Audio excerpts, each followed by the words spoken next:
Morning welcome to business prime time. నిజాయితీగా పనులు చెల్లించే వారిని కూడా నిశ్చింతగా బతకనీయబోమంటూ అరుణ్ జైట్లీ బెదిరిస్తున్నారు. ఇక మీ ఇంటిపై ఇన్కమ్ ట్యాక్స్ అధికారులు సడన్ గా దాడి చేసి సోదాలు చేపట్టొచ్చు. ఎందుకు సోదాలు చేస్తున్నారో అన్నది మీకు చెప్పాల్సిన పని లేదు. అంతేకాదు ఇన్కమ్ ట్యాక్స్ సోదాలను సవాల్ చేసే ఛాయిస్ కూడా మీకు ఉండదు. ఈ నెల 22వ తేదీన లోక్సభ ఆమోదించిన ద్రవ్య బిల్లు వివాదాస్పదంగా మారింది. ఫిబ్రవరి 1న బడ్జెట్ ప్రవేశపెట్టిన సందర్భంగా సభ ముందుంచిన ఫైనాన్స్ బిల్లుకు, సభ ఆమోదించిన ఫైనాన్స్ బిల్లుకు చాలా తేడా ఉంది. ఇందులో పలు అంశాలను ఇన్కమ్ ట్యాక్స్ అధికారులకు ఈ బిల్లు విశేష అధికారం ఇచ్చింది. అంటే ఐటీ అధికారులు ఇష్టారాజ్యంగా చెలరేగిపోవచ్చు. ఈ మేరకు ఇన్కమ్ ట్యాక్స్ సెక్షన్ 132A సవరించారు. దీని ప్రకారం ఎందుకు సోదాలు చేస్తున్నామో అన్నది ఐటీ అధికారులు చెప్పాల్సిన పని లేదు. అప్పీలేట్ ట్రిబ్యునల్కు కూడా ఈ వివరాలు చెప్పాల్సిన అవసరం లేదని కేంద్రం సైలెంట్గా చెప్పింది. సోదాలు నిర్వహించిన ఐటీ అధికారులు ఆ ప్రాపర్టీని 6 నెలల పాటు జప్తు చేయొచ్చని ఫైనాన్స్ బిల్లు చెబుతోంది. ఇది మరో వివాదాస్పదమైన అంశం. ఎందుకంటే ప్రాపర్టీని జప్తు చేసిన తర్వాత దాన్ని కాపాడాలన్న దానిపై ఫైనాన్స్ బిల్లు చెప్పలేదు. పోనీ ఆ ప్రాపర్టీని యజమానికి తిరిగిచ్చే విధంగా కానీ వెల్లడించలేదు. ఒకవేళ 6 నెలల తర్వాత ప్రాపర్టీ తిరిగి రాకుంటే ఏం చెయ్యాలో కూడా చెప్పలేదు. అంటే ఎలాంటి ప్రాపర్టీ మీదైనా ట్యాక్స్ అధికారులు దాడులు చేయొచ్చు. చారిటీ ఈవెంట్ నిర్వహించే ఏ ప్రాపర్టీ మీదైనా దాడి చేసి వివరాలు కోరవచ్చు. అక్కడ ఉద్యోగులు, యజమాని ఎవరున్నా సరే తమకు కావాల్సిన వివరాలను ఇన్కమ్ ట్యాక్స్ అధికారులు డిమాండ్ చేయొచ్చు. నోట్ల రద్దు ప్రకటించినప్పటి నుంచి ఐటీ అధికారులకు విశేష అధికారాలు ఇచ్చింది మోదీ సర్కార్. ఇన్కమ్ ట్యాక్స్ అధికారులు మీ ఇంటిపై దాడి చేసి బంగారం లెక్కలు అడగవచ్చని గతంలో ఐటీ చట్టంలో మార్పులు తెచ్చారు. ప్రజలు పెద్ద ఎత్తున విమర్శలు చేయడంతో ప్రభుత్వం ఆ క్లాస్ పై క్లారిటీ ఇచ్చింది. ఐటీ అధికారులు దాడులు చేయబోరంటూ చెప్పింది. కానీ ఫైనాన్స్ బిల్లులో భాగంగా తాజాగా చేసిన సవరణలు మాత్రం భయాలను, అనుమానాలను మరింత పెంచాయి. ఇన్కమ్ ట్యాక్స్ అధికారులు పీట్రేగిపోవటానికి, వేధించడానికి ఈ ఫైనాన్స్ బిల్లులోని అంశాలను సాకుగా చూపొచ్చు.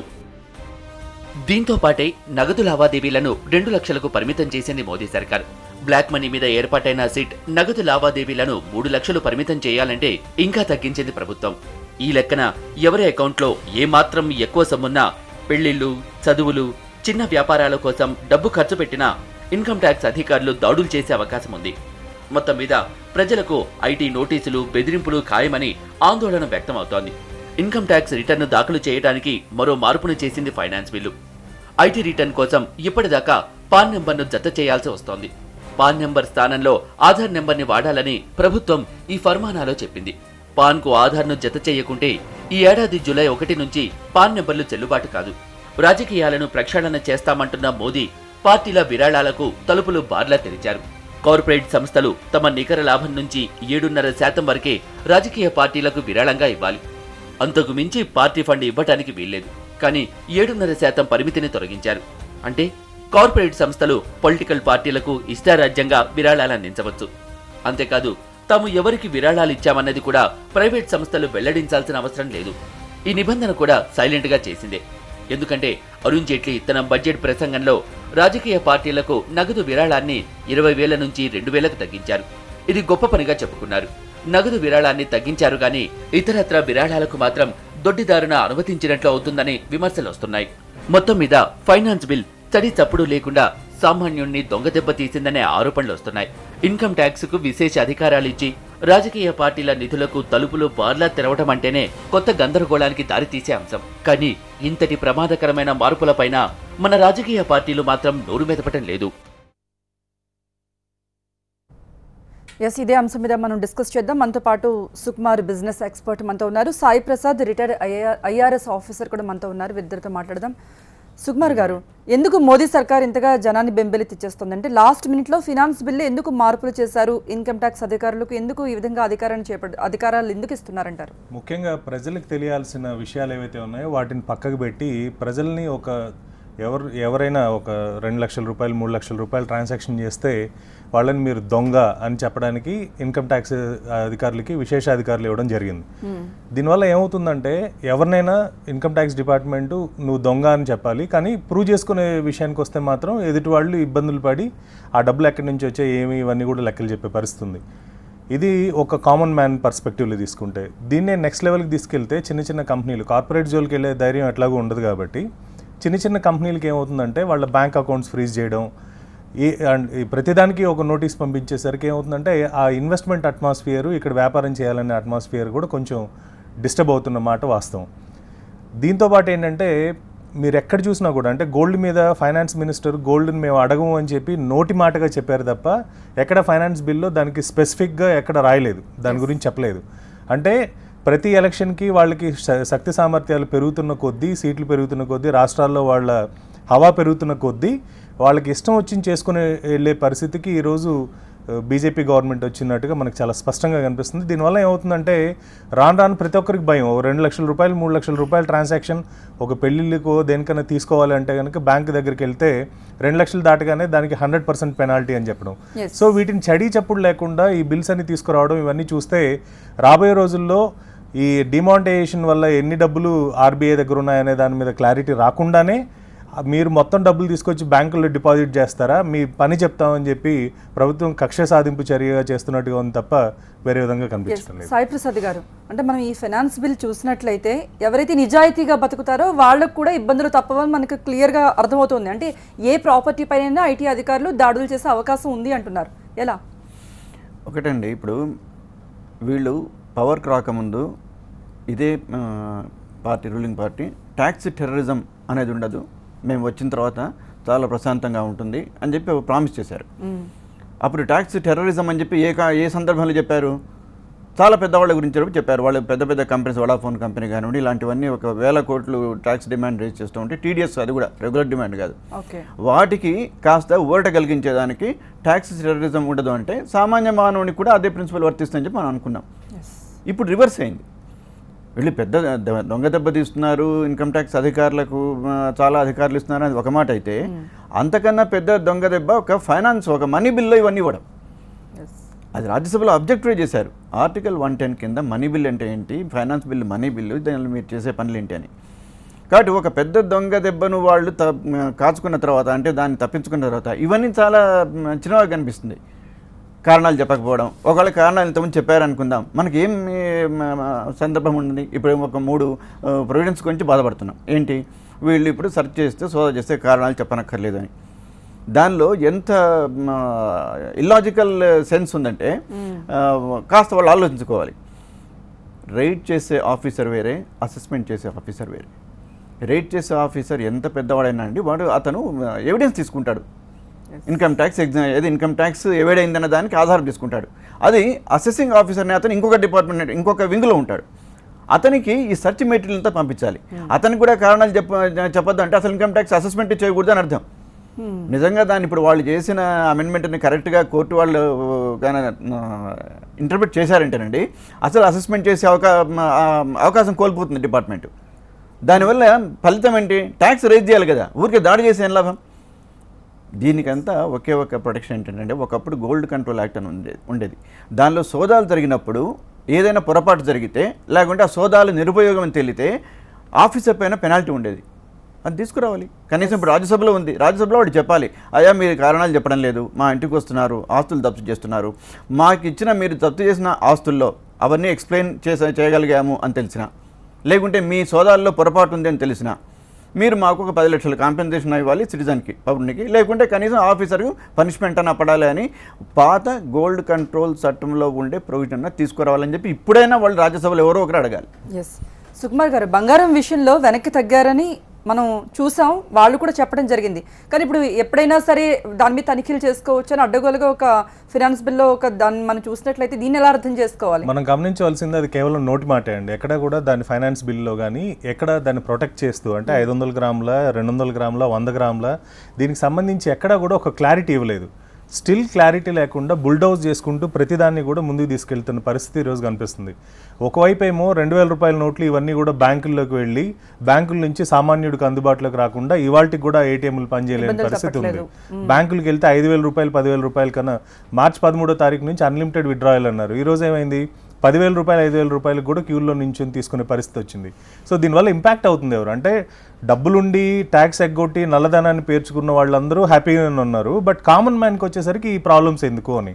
ఇంకొక వైపు ఏంటంటే, చాలామంది రైతులు అంటే ఆల్మోస్ట్ మనం తెలుగు రాష్ట్రాల్లో తీసుకున్నా కూడా చాలామంది లాస్ట్లో ఈ భయంతో వాళ్ళ దగ్గర రొటేట్ అవుతున్న డబ్బులు చిట్టీల రూపంలో కానివ్వండి, వ్యవసాయం ద్వారా వచ్చిన ఆదాయం కానివ్వండి, ఇవన్నీ తీసుకెళ్లి బ్యాంకుల్లో 6 లక్షలు 7 లక్షల రూపాయలు డిపాజిట్ చేయడం జరిగింది. వాళ్ళకి నోటీసులు వస్తున్నాయి ఇప్పుడు ఆల్రెడీ. ఈ నోటీసులకి ఆధార్ లింక్ చేశారనుకోండి, రేపు పొద్దున ఏమవుతుంది, ఈ ఏవైతే విశేష అధికారాలను ఇచ్చారో ఐటీ అధికారులకి, వీళ్ళు ఏం చేస్తారు, డైరెక్ట్గా వాళ్ళ బ్యాంక్ అకౌంట్స్ ఫ్రీజ్ చేస్తారు, వాళ్ళకి వచ్చే సబ్సిడీలు ఫ్రీజ్ చేస్తారు. అంటే సమాజంలో వాళ్ళు తలెత్తుకోలేని పరిస్థితి క్రియేట్ చేసే అవకాశం మనకి చాలా క్లియర్గా కనిపిస్తుంది. సో దీనివల్ల ఏంటంటే కనీసం ఒక స్లాబ్ అన్న 5 లక్షల రూపాయలు 10 లక్షల రూపాయల వరకు ఉన్న వాళ్ళకి రిలీఫ్ లేకుండా ప్రతి ఒక్కరిని దొంగ అని చూడడం మాత్రం కరెక్ట్ కాదు. సో దీంట్లో మార్పు రాకపోతే మాత్రం ఖచ్చితంగా రాబోయే రోజుల్లో ఈ ఇంపాక్ట్ కామన్ మ్యాన్ మీద ఎక్కువ ఉంటుంది. ఎందుకంటే చాలామందికి ఇప్పుడు 5 లక్షలు 6 లక్షల రూపాయలు డిపాజిట్ చేసిన వాళ్ళకి ఒక ఈమెయిల్ ఒక SMS అలర్ట్ వచ్చిందనుకోండి, వాళ్ళు వెళ్ళి ఆన్లైన్లో ఓపెన్ చేసి అపీల్ చేసుకునే అవకాశం లేదు, అపీల్కి వెళ్ళే అవకాశం లేదు. సో అవి మొత్తం వాళ్ళకి తెలిసేసరికి ఏమవుతుంది, వాళ్ళ అకౌంట్స్ ఫ్రీజ్ అవ్వడం, న్యాయంగా ట్యాక్స్ పే చేస్తున్న వాళ్ళందరూ కూడా ఇబ్బందులు పడడం, ఇవన్నీ కూడా రాబోయే రోజుల్లో మనం చూడబోతున్నాం. ఎస్, మరొకటి అంశం అండి సాయిప్రసాద్ గారు, సోదాలు నిర్వహించిన ఐటీ అధికారులు 6 నెలల పాటు ఆ ప్రాపర్టీని సీజ్ చేయొచ్చు అంటున్నారు. ఎలా కుదురుతుంది? ఎందుకంటే ఆ ప్రాపర్టీని మళ్ళీ వాళ్ళు ఎలా విడిపించుకోవాలనే దాని మీద ఒక క్లారిటీ అయితే లేదు. అంటే అధికారం ఎలా ఇస్తారని ఐటీ అధికారులు? అధికారం ఉండే అధికారాలని వీళ్ళు ఉపయోగించడం లేదండి. అదే అధికారాన్ని ఇప్పుడు కొత్తగా మేము చేరుస్తున్నాము, వీరంతా కాస్త జాగ్రత్తగా ఉండండి చెప్పి భయపెట్టడానికి పనికొస్తుంది. దానిలో వాళ్ళు మెన్షన్ చేసింది సెకండ్ షెడ్యూల్. ఆ 6 నెలలు కూడా ప్రాపర్టీ ఎలా అటాచ్ చేద్దామంటే ఆ ప్రాపర్టీ అటాచ్ చేసేదానికి సెకండ్ షెడ్యూల్ నిబంధనలు వర్తిస్తుంది అన్నారు. సెకండ్ షెడ్యూల్ నిబంధనలు అన్నదండి ట్యాక్స్ డిఫాల్టర్స్కి వర్తిస్తుంది. ఇంతవరకు ట్యాక్స్ డిఫాల్టర్స్ వాళ్ళు మేము ముక్కుపిండి వసూలు చేసింది లేదు. బ్యాంక్ డిఫాల్టర్స్ కూడా సెకండ్ షెడ్యూల్నే, ఇన్కమ్ ట్యాక్స్లో ఉండే సెకండ్ షెడ్యూల్నే బ్యాంక్ రికవరీ యాక్ట్లో పెట్టుకున్నారండి. డెట్ రికవరీ ట్రిబ్యునల్ కూడా సెకండ్ షెడ్యూలే ఉంది. ఇప్పుడు చాలా గొప్పగా సెకండ్ షెడ్యూల్ మేము అప్లై చేస్తున్నాము, దానివల్ల ప్రొవిజనల్ అటాచ్మెంట్ చేస్తామన్నారు. ఇదే పవర్స్ ఇన్కమ్ ట్యాక్స్ డిఫాల్టర్స్కు వర్తిస్తుంది, బ్యాంక్ డిఫాల్టర్స్కు వర్తిస్తుంది, అక్కడ అమలు లేదు. కాబట్టి ఇవన్నీ పేపర్ టైగర్స్ అండి. ఊరికే ఇది పార్లమెంట్ డిస్కషన్ తెచ్చి ఈయన అడ్వకేట్ ఒకప్పుడు పనిచేసేవారట మన ఫైనాన్స్ మినిస్టర్ గారు, ఆయన కాస్మెటిక్ సర్జన్గా పనిచేస్తుంటే బాగుండేది. అంటే పై మెరుగులు, పెరిఫెరల్ చేంజెస్ అంటాం చూసారండి, అలాంటి మార్పులు తెచ్చి మనకు ఒక విధమైన ఫియర్ సైకాసిస్ క్రియేట్ చేస్తున్నాడు. కానీ ఇవన్నీ ఉండే ప్రొవిజన్స్, వాళ్ళు అమలు చేయలేని ప్రొవిజన్స్, వాళ్ళ చేత కాని ప్రొవిజన్స్. దీని గురించి మనం ఏం పెద్ద భయపడక్కర్లేదు. ఎస్, డిఫాల్టర్లను పట్టుకోలేని ప్రభుత్వం సామాన్యులను మాత్రం ఎందుకు ఇబ్బందులకు గురి చేస్తోంది? సుకుమార్ గారు, డిఫాల్టర్లు కళ్ళ ముందే మనకు కనపడుతూ ఉన్నారు, అయినా ఏ మాత్రం కూడా రికవరీ అనేది లేనే లేదు. కానీ సామాన్యులకు మాత్రం టార్గెట్ చేస్తున్నట్టుగా కనపడుతుంది. ఐటీ అంటేనే భయపడిపోతున్న పరిస్థితి మనం చూస్తున్నాం. విదేశాల్లో ఉన్న నల్లధనం మనకి ఇప్పుడు అవసరం లేదు. సిమిలర్గా ఇది ఒక 6 నెలల ముందున్న పరిస్థితి.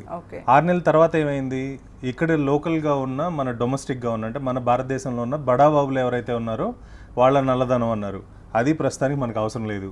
బ్యాంకుల్లో డిఫాల్టర్లు వేల కోట్ల రూపాయలు దోచుకుని, బ్యాంకుల డబ్బు అంటే ప్రజల డబ్బు, దాన్ని దోచుకుని సొంత ఆస్తులు పెంచుకున్న వాళ్ళు ఉన్నారు. వాళ్ళ గురించి ఇప్పుడు మనకు అవసరం లేదు. కేవలం ఎక్కడి నుంచి మనం అంటే ఒక 1 లక్ష రూపాయలు ఎవరి దగ్గర నుంచి అయినా తీసుకోవాలనుకోండి, ఒక పెద్ద మనిషి దగ్గరికి వెళ్ళి 1 లక్ష రూపాయలు వసూలు చేయలేమనే పరిస్థితికి ప్రభుత్వం దిగజారిపోయి, చిన్న చిన్న వాళ్ళు 1 లక్ష మందిని పట్టుకుని ప్రతి ఒక్కరి దగ్గర ₹1 బీక్కుంటే 1 లక్ష రూపాయలు నాకు వస్తుందనే ధోరణిలోకి వెళ్ళిపోయిన పరిస్థితి మనకు కనిపిస్తుంది. ఎందుకంటే 2 లక్షల రూపాయల డిపాజిట్లు 3 లక్షల రూపాయల డిపాజిట్లకు సంబంధించి ఇన్కమ్ ట్యాక్స్ డిపార్ట్మెంట్కి ఇప్పటి వరకు ఉన్న సమాచారం కానివ్వండి, ఇవన్నీ ఏంటంటే డిజిటల్ ఫుట్ ప్రింట్స్. అంటే ఒక బ్యాంక్లో కానీ లేకపోతే ఒక ఏటీఎం కార్డు కానీ ఎక్కడైనా యూజ్ చేసినా పూర్తి డేటా అంతా కూడా ఆటోమేటిక్గా సిస్టమ్ జనరేట్ చేసుకునే పరిస్థితిలో మనం ఈరోజు ఉన్నాం. సో అలాంటి పరిస్థితుల్లో ఒకవైపు ఏమో కార్పొరేట్స్ని వీళ్ళందరినీ వదిలేసి కామన్ మ్యాన్ మీద వెనకలు పడితే, ఫర్ ఎగ్జాంపుల్ ఎక్కడో చోట 2 లక్షలు 3 లక్షల రూపాయలకు గోల్డ్ కొన్నాడు అనుకోండి, ఇమీడియట్గా నోటీస్ వెళ్ళడం. సో దీనివల్ల ఏమవుతుంది, కొనాలంటే భయం, బయటకు రావాలంటే భయం, డబ్బులు సంపాదించాలంటే భయం, డబ్బులు ఖర్చు పెట్టాలంటే భయం. సో రాను భయం భయం భయం అనే దాని మీదకి వెళ్ళిపోతున్నారు తప్ప, కార్పొరేట్స్ వీళ్ళందరూ మాత్రం చాలా హ్యాపీగా అదే పెద్ద పెద్ద కార్లు, మీరు లగ్జరీ కార్ సేల్స్ కనుక తీసుకుంటే డిమానిటైజేషన్ అయిన తర్వాత పెరిగింది. అంటే బడా బాబులు ఇంకా పెద్ద కార్లు కొనుక్కుంటూనే ఉన్నారు, సామాన్యుడు సైకిల్ కొనలేని పరిస్థితిలోకి వెళ్ళిపోతున్నాడు. సో ఈ డిఫరెన్స్ని కనుక బ్యాలెన్స్ చేయకుండా గవర్నమెంట్ వన్ సైడెడ్గా ఇప్పుడు ఏదో ఒక స్టేట్ ఎలక్షన్స్ రెఫరెండంగా తీసుకోవడానికి లేదు, సర్వేలు నిర్వహించాలి, దానికి సంబంధించి చాలా లోతుగా అధ్యయనాలు చేయాలి. ఒకవైపు ఏమో ఇప్పటివరకు బ్యాంకింగ్ ట్రాన్సాక్షన్స్ని రూరల్లో అంటే ఒక పల్లెటూరులోకి అందుబాటులోకి తీసుకెళ్ళలేని పరిస్థితి నుండి ఒక్కసారిగా మనం ఇన్కమ్ ట్యాక్స్ రైట్స్ దగ్గరికి వెళ్ళిపోయి మాట్లాడుతున్నాము అంటే ఈ గ్యాప్ లైఫ్లో ఎప్పటికి కూడా ఫీల్ అయ్యే పరిస్థితి లేదు. ఒక కామన్ మ్యాన్కి బ్యాంకింగ్ అర్థం కాదు, బ్యాంకింగ్ అర్థం కానంత వరకు ఇన్కమ్ ట్యాక్స్ రికవరీలు కానీ ఇవన్నీ కామన్ మ్యాన్ మీద ఎక్కువ ఉంటాయి. సో ఏం చేయాలో తెలియకుండా, అవేర్నెస్ క్రియేట్ చేయకుండా రాత్రికి రాత్రి డెసిషన్స్ తీసుకోవడం, పొద్దునకి బిల్స్ పాస్ చేసుకోవడం, నెక్స్ట్ డే నుంచి నోటీసులు అందజేయడం. సో దీనివల్ల చాలా పెద్ద మిస్ మ్యాచ్ వస్తుందండి. డెఫినెట్గా ఇది ఈ బబుల్ లాగా క్రియేట్ అవుతుంది తప్ప దీనివల్ల, ఎందుకంటే మళ్ళీ రాబోయే రోజుల్లో మనకి జిఎస్టీ ఇంప్లిమెంటేషన్ స్టార్ట్ అవుతుంది. సో ఎటు తీసుకున్నా భారతదేశం నెగిటివ్ ఇంపాక్ట్కి చాలా చేరువలో ఉన్నట్టుగా కనిపిస్తుంది తప్ప పాజిటివ్ నోట్స్ మాత్రం మనకి అంటే ఒక ప్లాన్డ్గా వెళ్ళకపోవడం వల్ల వచ్చిన కాంప్లికేషన్స్ కింద మనం చూడాలి. ఎస్, సాయి ప్రసాద్ గారు, చారిటీ చేసే సంస్థలను కూడా ప్రశ్నిస్తామంటోంది ఐటీ. అంత అవసరం ఏమొచ్చిందండి? అవసరం కన్నా దీనిలో హాస్యాస్పదమైన విషయం ఒకటి ఉందండి. పెద్ద కార్పొరేట్ హాస్పిటల్స్ కానివ్వండి, పెద్ద కార్పొరేట్ ఎడ్యుకేషన్ ఇన్స్టిట్యూషన్స్ కానివ్వండి, ఏదైతే క్యాష్ డొనేషన్స్ తీసుకుంటున్నాయి, ఏదైతే చాలా పెద్ద ఫీజులు తీసుకుంటున్నాయి, ఏది పేషెంట్ ఫీజు అనుకుంటున్నామో అవన్నీ కూడా ఇన్కమ్ ట్యాక్స్ రిటర్న్లో చారిటబుల్ స్టేటస్గానే ఫైల్ చేస్తున్నారు. ఇది నేతి బీరకాయ లాంటిది. పెద్ద పెద్ద హాస్పిటల్స్ మనం ఎక్కడైతే మనల్ని పీల్చేస్తున్నారు జలగల అనుకుంటున్నామో, విద్యా సంస్థలు కానివ్వండి, వైద్య సంస్థలు కానివ్వండి, అవన్నీ కూడా సెక్షన్ 12 అంటారండి, చారిటబుల్ సంస్థలుగానే రికార్డ్ అయ్యాయి. తర్వాత చారిటబుల్ అంటున్నారు. మొన్న ఢిల్లీలో ఒక రిలీజియస్ ఆర్గనైజేషన్ అండి యమునా నదిని సర్వనాశనం చేసి ఒక పెద్ద ఈవెంట్ ఆర్గనైజ్ చేస్తే దానికి ప్రధానమంత్రి కూడా అటెండ్ అయ్యారు. గ్రీన్ ట్రిబ్యునల్ వాళ్ళు ఒక 5 లక్షలు పెనాల్టీ కట్టమంటే దానికి కూడా వాళ్ళు ఏడ్చారు. ఇప్పటికైనా కూడా 20 లక్షల రూపాయల పెనాల్టీ వాళ్ళు కలెక్ట్ చేశారో లేదు తెలియదు. కాబట్టి చారిటబుల్ ఈవెంటే కాదు, ఒక సెక్షన్, పాత సెక్షన్ ఏంటంటే అండి సెక్షన్ 133A అని ఇన్కమ్ ట్యాక్స్ యాక్ట్లో ఒకటి ఉంది. అది పెట్టి కూడా 20-30 ఏళ్ళు ఉంటుందండి. దాని కింద ఏంటంటే ఎక్కడ కాస్ట్లీ ఈవెంట్ జరిగినా కూడా వెంటనే ఇన్కమ్ ట్యాక్స్ ఇన్స్పెక్టర్లో డిపార్ట్మెంట్ అక్కడికి వెళ్ళి వాళ్ళకి డిస్టర్బెన్స్ లేకుండా, ఫంక్షన్ మ్యారేజ్ జరిగినా కానివ్వండి, లేకుంటే ఇంకేదైనా కాస్ట్లీ ఫంక్షన్ జరిగినా కానివ్వండి, ఎవిడెన్స్ సేకరించాలి. అది కమిషనర్ లాంటి ఒక పెద్ద ఆఫీసర్కి అండి టార్గెట్స్ పెట్టారు.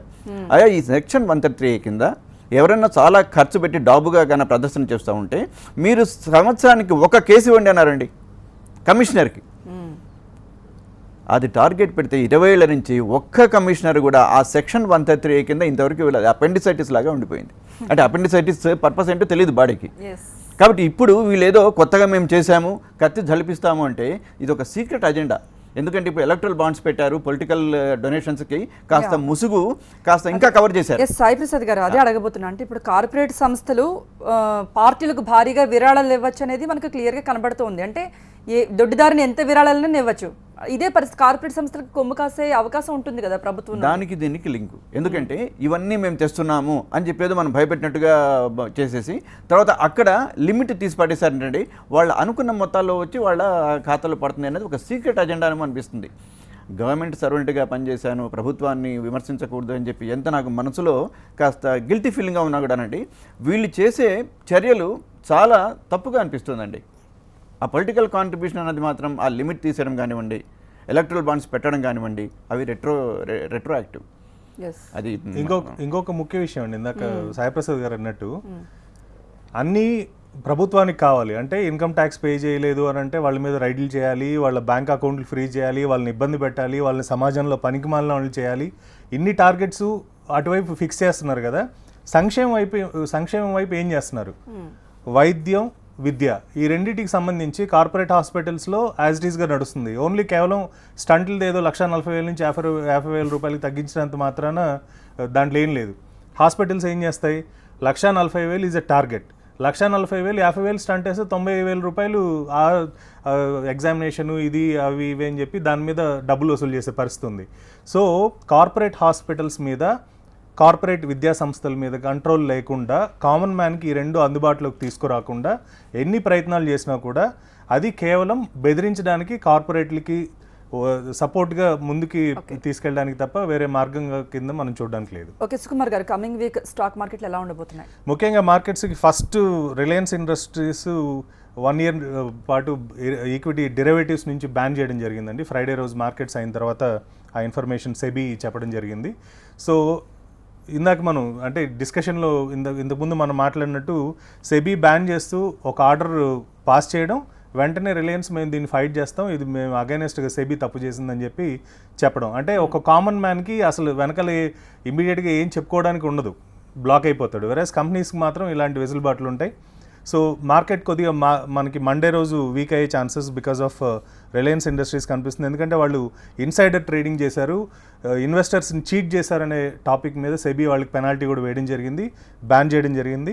సో ఏదేమైనప్పటికీ కూడా 8,960 అనేది నిఫ్టీకి సపోర్ట్ కింద కనిపిస్తుంది. ఇన్ కేస్ అది బ్రేక్ అయితే మాత్రం ప్రపంచవ్యాప్తంగా ఉన్న మార్కెట్లని కూడా చాలా అగ్రెసివ్గా పెరిగాయి కాబట్టి ఎక్కడైనా ఎనీ మూమెంట్ కరెక్షన్ వచ్చే ఛాన్సెస్ నెక్స్ట్ వీక్ మనకు కనిపిస్తుంది. ఓకే, థ్యాంక్ యూ సుకుమార్ గారు, థ్యాంక్ యూ సాయి ప్రసాద్ గారు.